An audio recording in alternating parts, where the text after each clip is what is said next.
Today's weather update is brought to you by you. Big thanks for everybody on Patreon who continues to support this channel. If you want to help out, the link is down below. Now let's get into today's update.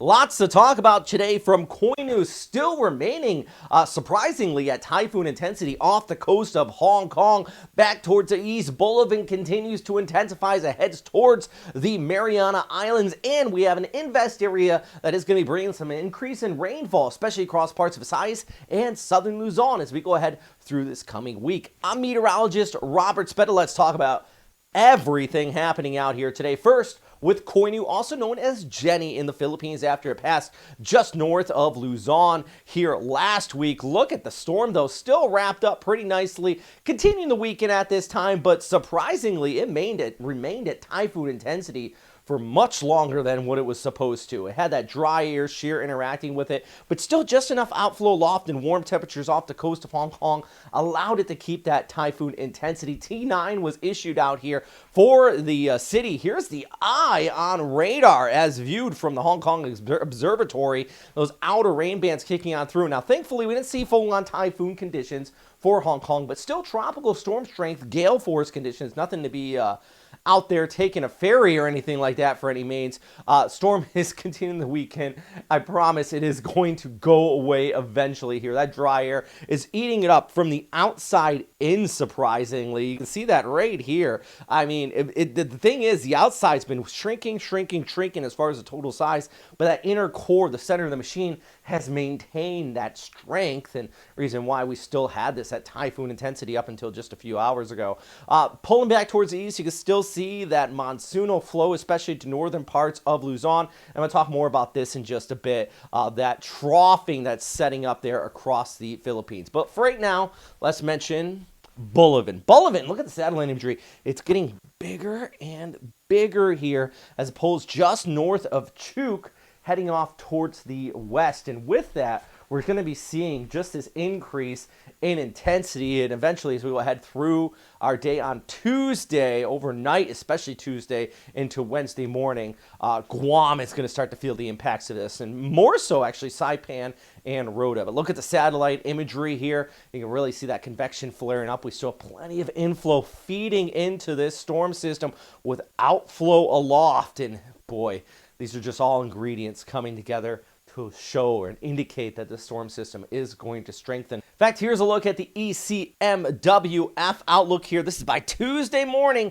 starting to see those outer bands impact Guam. You got Rota here, Saipan right in there, and really the current track does take it just north of Guam. That puts you on the left side of the storm, the better side to be in. The dirty side, though, we call it the right front quadrant, looks like it's going to impact parts of Saipan. Remember, these areas, especially Guam, still picking up after our typhoon back in May here, so it's still, it's fresh in everybody's memories what these storms can do.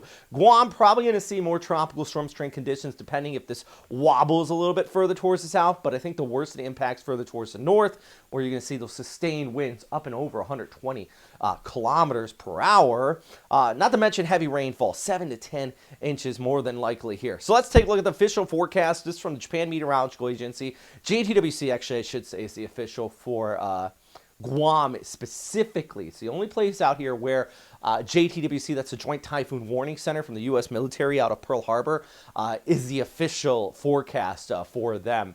That's what the National Weather Service uses to make their warnings and everything.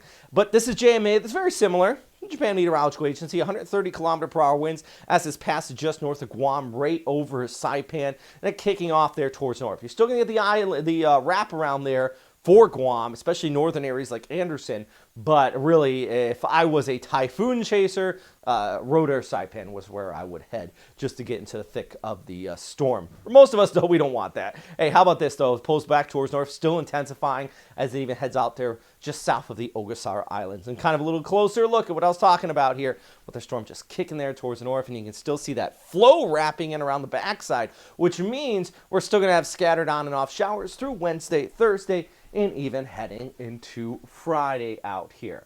All right, let's look back towards the west where we still have that troughing.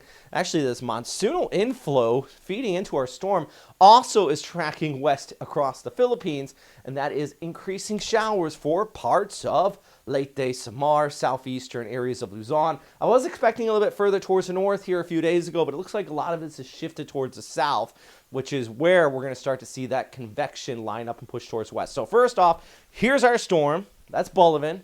Here's our troughing. Here's the low that's going to form off of it. Look as it tracks there towards the west, right over, just south of Manila, right over Mindoro, Legazpi, Catanduanes, all looking at those increase in the showers there as it kicks off. Now, not full-on typhoon, but definitely rain. Manila's been flooding recently. Poor drainage spots, maybe where things are already saturated, could see some rain. But the heavier stuff is going to be situated towards your south. So that's where you're going to be looking at the heaviest of the precip indicated here in red. Look at the flyover here for your Tuesday. Cagayan de Oro, scattered showers. Tacloban out there in Leyte, 28 degrees for you with those rainfalls. Same with Cebu, 32. Look a little bit further towards north in Legazpi at 30. And we kick off towards Manila. Passing rainfall. Scattered showers, high of 32. A little bit drier in Baguio, 25. But look at your low, by the way. Can't hate on that. 16 degrees. Feeling fresh out there in the higher elevations. Gotta love it. Hey, big thanks for everybody on Patreon to continue to support this channel.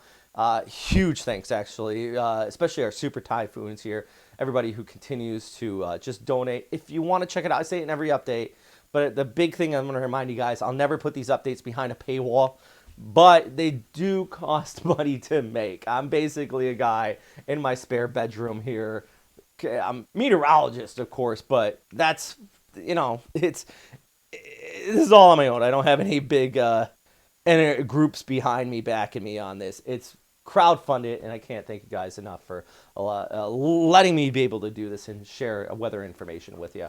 As always, though, thanks for watching. Number one thing, of course, is stay safe out there. All right.